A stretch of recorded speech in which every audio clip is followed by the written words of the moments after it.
अस्सलामुअलैकुम नाज़रीन, मैं मोहम्मद असलम हुसैन सियासत की ख़बरों में आप सबका इस्तकबाल करता हूँ। आज 19 अप्रैल 2024 है। इस्लामिक तारीख के हिसाब से आज 9 शव्वाल 1445 हिजरी है। पेश है आज की कुछ अहम खबरें। इजराइल ने आज जुम्मे की सुबह ईरान के कई शहरों पर मिसाइल और ड्रोन हमले किए हैं। कहा जा रहा है कि मिसाइल ईरान के जौहरी प्लांट पर भी गिरे हैं। ईरान की एटमी साइट पर 3 मिसाइल गिरने की खबर है। दरअसल इस्लामी इनकलाबी गार्ड कोर ने अपने तमाम फौजी अड्डों को हाई अलर्ट पर रखा है। फिजाई दिफाई निज़ाम को कारगर कर दिया गया है। ईरान की सरकारी खबरसां एएनसी के मुताबिक यह हमला आज जुमे की अवलिन सातों में हुआ। ईरान के शहर अस्फहान के हवाई अड्डे पर भी धमाके की आवाज़ सुनाई दी गई। इस शहर में बहुत से एटमी प्लांट है। ईरान का सबसे बड़ा यूरेनियम प्रोग्राम भी इसी जगह से चल रहा है। इन धमाकों के बाद कई परवाज़ों का रुख मोड़ दिया गया है। इस हमले के बाद ईरान ने कई सूबों में अपना फिजाई दिफाई निज़ाम कारगर बना दिया है। इस हमले के बाद ईरान ने तेहरान, अस्फहान और शेराज जाने वाली तमाम परवाज़ों को मुअत्तल कर दिया। कम से कम 8 परवाज़ों का रुख मोड़ दिया गया है।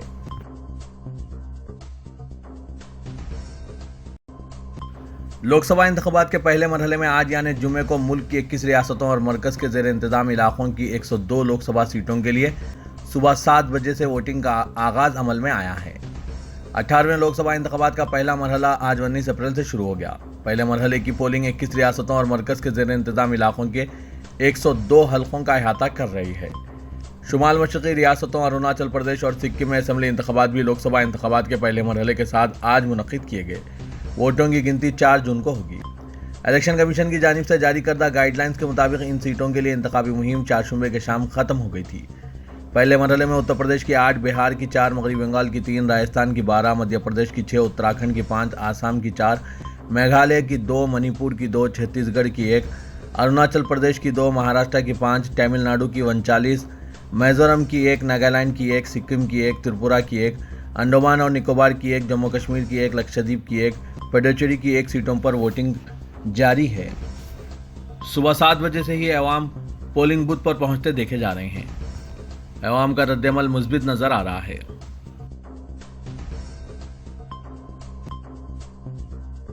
लोकसभा इंतखाबात आज पूरे मुल्क में शुरू हो गए हैं। आज जुम्मे को 21 रियासतों और मरकज़ के ज़ेर इंतज़ाम इलाकों के 102 नशिस्तों पर वोटिंग का आगाज़ अमल में आ गया है। मुल्क के वज़ीर आज़म नरेंद्र मोदी ने आज जुमे की सुबह जमहूरियत के अजीम त्यौहार के मौके पर हमवतनों से वोट डालने की अपील की है। सोशल मीडिया प्लेटफॉर्म एक्स पर अपने पोस्ट में वज़ीर आज़म नरेंद्र मोदी ने 21 रियासतों और मरकज़ के ज़ेर इंतज़ाम इलाकों की 102 सीटों के वोटरों से अपने हक़ राय दही का इस्तेमाल करने की अपील की। वज़ीर आज़म नरेंद्र मोदी ने कहा कि हर किसी को वोट देना होगा और एक नया रिकॉर्ड बनाना होगा। इसके साथ ही पीएम मोदी ने पहली बार वोट देने वालों से भी खुसूसी अपील की और इनसे बड़ी तादाद में वोट डालने को कहा। पीएम मोदी ने कहा कि हर वोट कीमती है और हर आवाज़ अहम है।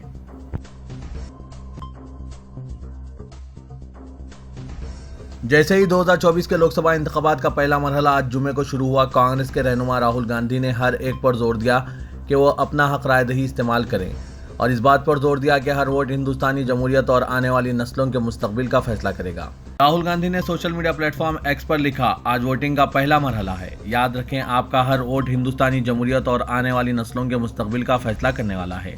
इसलिए बाहर निकलें और अपने वोट की ताकत से जमहूरियत को मजबूत करें और इन जख्मों पर मरहम रखें। पिछले 10 सालों से जो नफरत फैली है उसको शिकस्त दें और हर कोने में मोहब्बत की दुकान खोल दें। वोटरों से इंतखाबात के पहले मरहले में बड़ी तादाद में वोट डालने की अपील करते हुए मरकजी वज़ीर दाखिला अमित शाह ने आज जुमे को कहा कि अवाम के हर वोट में एक महफूज, तरक्की याफ्ता और खुद इन्हिसार हिंदुस्तान बनाने की ताकत है। आज एक अहम दिन है क्योंकि मुल्क में वोटिंग का पहला मरहला शुरू हो गया है। मैं इन तमाम वोटर से अपील करता हूं जो इस मरहले में वोट डाल रहे हैं, ज़्यादा तादाद में वोट दें क्योंकि आपका हर एक वोट एक महफूज बनाने की ताकत रखता है। तरक्की याफ्ता और खुद इन्हिसार हिंदुस्तान आपके वोट का मकसद न सिर्फ लोकसभा या उम्मीदवार की तकदीर का तयन करता है बल्कि हिंदुस्तान के रोशन मुस्तकबिल की तश्कील भी है। अमित शाह ने सोशल मीडिया प्लेटफॉर्म एक्स पर आज जुमे की सुबह ये बातें कही है।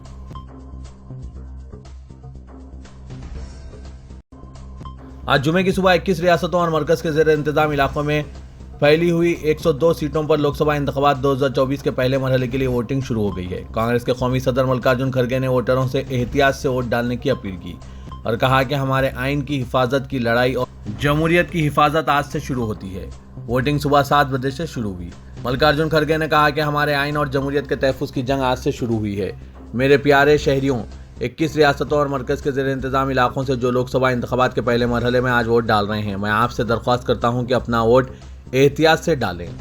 उन्होंने इस बात पर भी जोर दिया कि वोटरों के पास हिंदुस्तान की तकदीर का फैसला करने का इख्तियार है। जब आप ईवीएम पर इस बटन को दबाते हैं तो 1 सेकंड के लिए रुक जाएं और सोचें, क्या आप चाहते हैं कि हमारे इदारे आमिरियत के ज़रिए तबाह हो जाएं या आप जमहूरियत की हिफाजत करना चाहते हैं। अब आप हिंदुस्तान की तकदीर का फैसला करने वाले हैं। राष्ट्रीय एवं सेवक संघ यानी आरएसएस के सरबराह मोहन भगवत ने आज जुम्मे को लोकसभा इंतखाबात के दौरान महाराष्ट्र के नागपुर में एक पोलिंग बूथ पर अपना हक राय दही इस्तेमाल किया।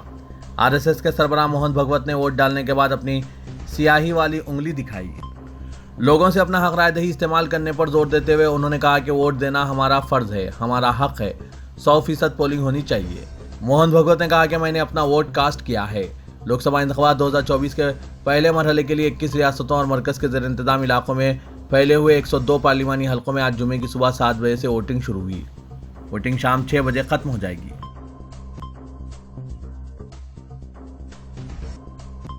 उत्तराखंड के वज़ीर आला पुष्कर सिंह धामी ने लोगों से अपील की है कि वो बड़ी तादाद में वोट दें और अच्छी हुकूमत का इंतखाब करें। लोगों से अपने वोट के हक को तरजीह देने की अपील करते हुए उत्तराखंड के वज़ीर आला धामी ने कहा, पहले मतदान फिर जलपान, आज जमहूरियत का बड़ा त्यौहार है। उन्होंने कहा कि मैं हर एक से अपील करता हूं कि वो अपना वोट डालें और एक अच्छी हुकूमत का इंतखाब करें।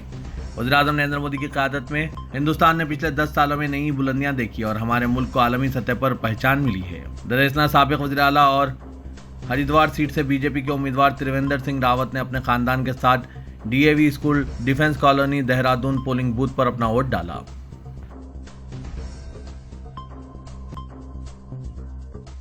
जैसे ही मुल्क में लोकसभा इंतखाबात के पहले मरहले के दौरान इंतखाबात हो रहे हैं, तमिलनाडु के वज़ीर आला एम के स्टालिन ने अलवरपेट चेन्नई में अपना वोट डाला और कहा कि उन्होंने मुल्क की हिफाजत के लिए अपना जमहूरी फर्ज अदा किया है। एम के स्टालिन ने वोटरों से भी अपील की कि वो अपना जमहूरी फर्ज अदा करें।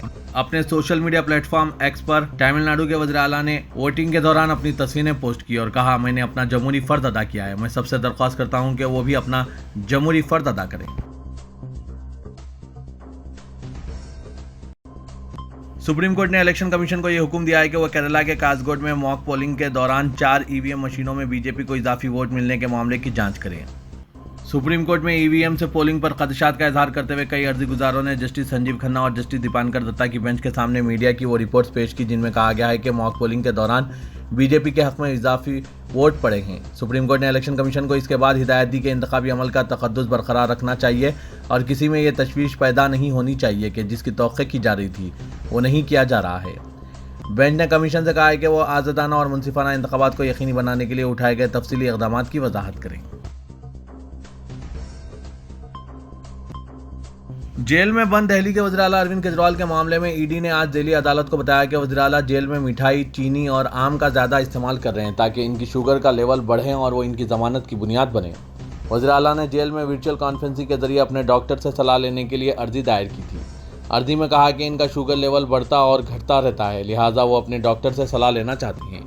इस मामले पर ईडी के वकील जोहेब हुसैन ने भी कहा कि हम शुगर की बढ़ती सतह पर फिक्रमंद हैं। उन्होंने ये भी कहा कि हमने इनके खाने के चार्ट को देखा है तो मालूम हुआ है कि वो आम, मिठाई और ज़्यादा चीनी वाली चाय का इस्तेमाल कर रहे हैं ताकि शुगर बढ़ने पर ज़मानत की बुनियाद बन सके। इस पर वज़ीर आला के वकील विवेक जैन ने ईडी के वकील की बातों पर एतराज़ जताया और कहा कि वो गलत बयानी कर रहे हैं ताकि मीडिया में सुर्खियां बटोरे जाए। इस पर अदालत ने जेल इंतजामिया को हिदायत दी कि वो वज़ीर आला के खाने के साथ मेडिकल रिपोर्ट पेश करें।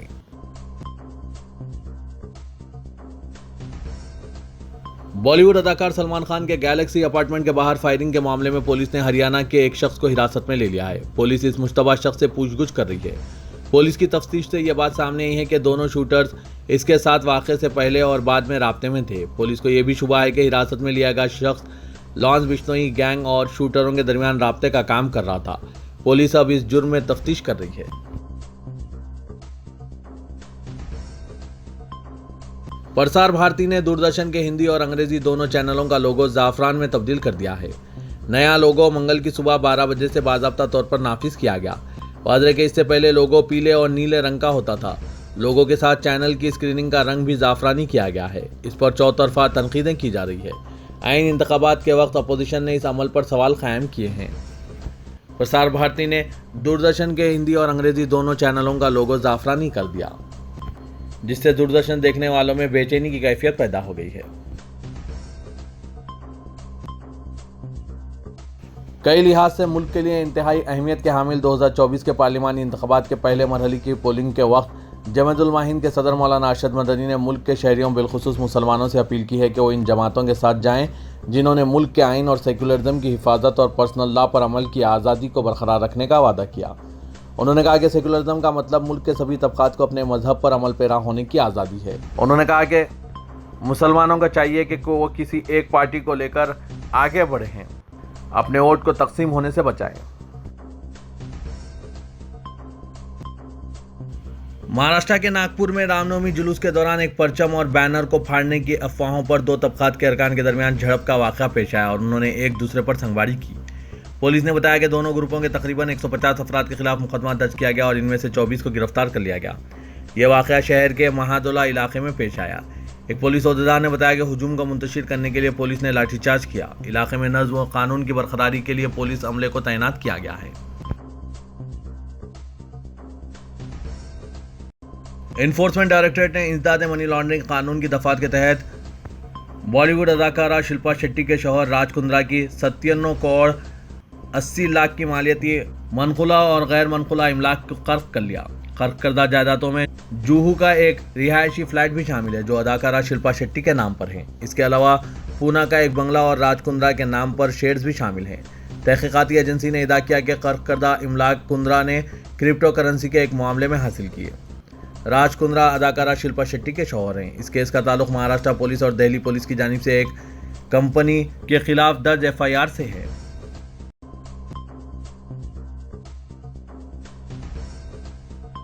तेलंगाना के वज़ीर आला रेवंत रेड्डी ने कहा कि अगर बीजेपी को 400 लोकसभा हलकों पर कामयाबी हासिल करना है तो इन्हें पाकिस्तान में भी मुकाबला करना पड़ेगा। इस मरतबा कांग्रेस और इंडिया इत्तेहाद भारी अक्सरियत से कामयाबी हासिल करेगा और आइंदा वज़ीर आज़म गांधी खानदान से होगा। केरला के वायनाड में किसानों के इजलास से खिताब करते हुए तेलंगाना के चीफ मिनिस्टर ने कहा कि केरला के अवाम मेहनत कुश है जिन्होंने अपनी मेहनत से दुबई की तरक्की में अहम रोल अदा किया। केरला के अवाम को इंतखाबात पर संजीदगी से गौर करना चाहिए। फिरका परस्त बीजेपी से केरला में खुफिया इत्तेहाद करने वाले सीपीएम को शिकस्त देने की जरूरत है। Kerala chief minister P Vijayan और इनके अरकान खानदान पूरी तरह बदउनवानियों में गर्क है। सोने की स्मगलिंग में चीफ मिनिस्टर के अरकान खानदान मुलविस है। वज़ीर आज़म मोदी से खुफिया साजबाजी की वजह से ईडी और इनकम टैक्स ने अभी तक कोई कार्रवाई नहीं की है। रियासत की तरक्की और फंड्स की वसूली के लिए मरकज से जंग के बजाय चीफ मिनिस्टर केरला मोदी से दोस्ती निभा रहे हैं, जबकि तेलंगाना, कर्नाटक, झारखंड और दिल्ली जैसी रियासतें फंड्स के लिए मरकज के खिलाफ जद्दोजहद कर रहे हैं, जबकि केरला के चीफ मिनिस्टर कोई जद्दोजहद नहीं कर रहे हैं। रेवंत रेड्डी ने कहा कि चीफ मिनिस्टर बज़ाहिर कम्युनिस्ट है लेकिन वो फिरका परस्तों का साथ दे रहे हैं। सियासी मसाइल का शिकार बीआरएस को एक और झटका लगा। बीआरएस सरबराह चंद्रशेखर राव ने तेलंगाना भवन में बीआरएस के अहम कायदीन का इजलास तलब किया, जिसमें लोकसभा उम्मीदवारों को बी फार्म के साथ फीकस 95 लाख रुपए का चेक इंतखाबी अखराजात के लिए दिया गया। इजलास में पार्टी की इंतखाबी हिकमत अमली, केसीआर के रोड शो और दीगर उमूर पर तबादला ख्याल किया गया। ताहम इजलास में शहर की नुमाइंदगी करने वाले बीआरएस के 2 अरकान असेंबली टी श्रीनिवास यादव और प्रकाश गौड़ गैर हाजिर थे, जिस पर सियासी हलकों में कयास आराइयां शुरू हो गई है कि वो कांग्रेस से राब्ते में हैं। कांग्रेस की जानिब से बड़े पैमाने पर तशहीर की जा रही है कि बीआरएस के 26 अरकान असेंबली राब्ते में है, जिसमें अभी तक 3 ने बाकायदा कांग्रेस में शमूलियत अख्तियार कर ली। बाकी अरकान असेंबली लोकसभा इंतखाबात से कबल कांग्रेस में शमूलियत अख्तियार करेंगे। श्रीनिवास यादव और प्रकाश गौड़ की इजलास में अदम शिरकत से बीआरएस हलकों में मायूसी देखी जा रही है।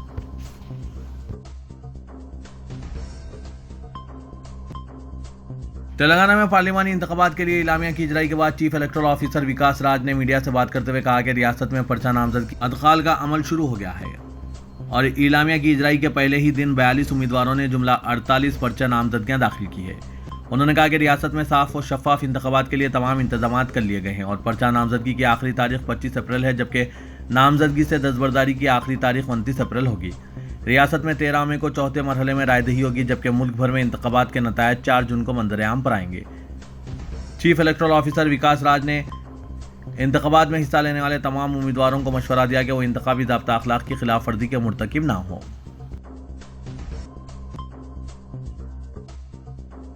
तेलंगाना के वज़ीर आला रेवंत रेड्डी की सियासी मकबूलियत में गैर मामूली इजाफा हो गया। कांग्रेस हाईकमान ने इन्हें नेशनल स्टार कैंपेनर्स नामजद किया है। वहीं मुल्क की 7 रियासतों के कांग्रेस सदूर ने रेवंत रेड्डी को अपनी रियासतों में पार्टी की इंतखाबी मुहिम की दावत दी है। रेवंत रेड्डी 11 मई तक तेलंगाना के बशमूल मुख्तलिफ रियासतों में 50 इंतखाबी जलसों से खिताब करेंगे और 15 रोड शोज में हिस्सा ले रहे हैं। फिलवक्त रेवंत रेड्डी केरला में हैं, जहां वो कांग्रेस के कौमी जनरल सेक्रेटरी के.सी. वेणुगोपाल के अलावा दूसरे उम्मीदवारों की तूफानी इंतखाबी मुहिम चला रहे हैं। तेलंगाना के 17 लोकसभा हलकों में बेशतर उम्मीदवार रेवंत रेड्डी को अपने हलकों में मुहिम चलाने दबाव डाल रहे हैं। रेवंत रेड्डी ने कई उम्मीदवारों की पर्चा नामजदगी दाखिल करने के मौके पर मौजूद रहने के अलावा इंतखाबी जलसों से खिताब का तयखुन दिया है।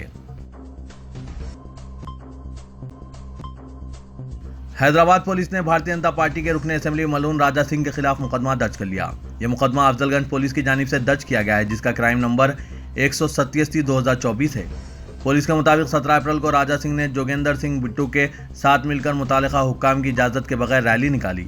रैली जैसे ही गोलीगोड़ा पहुंची, राजा सिंह ने जुलूस को रोक दिया और हुजूम से खिताब किया। पुलिस के मुताबिक राजा सिंह की तकरीर का मकसद राय दहिंदगान की हिमायत हासिल करना था।